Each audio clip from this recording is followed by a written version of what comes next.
Normally হয় কৃমি, তবে বাংলাদেশে কিন্তু কৃমির হওয়ার হারটা আগের চেয়ে অনেক কম।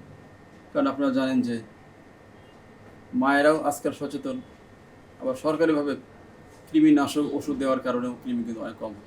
এখন অনেক সময় কৃমি হইলে বাচ্চাদের পেটের ব্যথা হতে পারে বেশি কৃমি হইলে।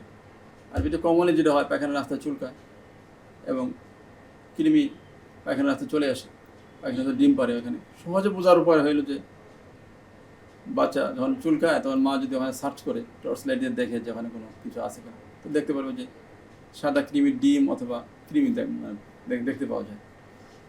এর মাধ্যমে ডায়াগনোস করা যেতে পারে, পরীক্ষা করা যায়। পায়খানা পরীক্ষা করলেও কৃমির ডিম এবং কৃমি পাওয়া যায়। যাদের ক্ষেত্রে কৃমি বেশি হয় 6 মাস পর দেওয়া যায় বা আরও ফ্রিকুয়েন্টলি দেওয়া যায়। এমনকি প্রতি মাসে যদি দেওয়া যায় কোনো অসুবিধা নেই। আবার যেখানে কৃমি কম হয়, যারা হাইজিন মেনটেন করে, দেখি 1 বছর বা আরও লম্বা সময় পর দিলেও কোনো ক্ষতি নেই।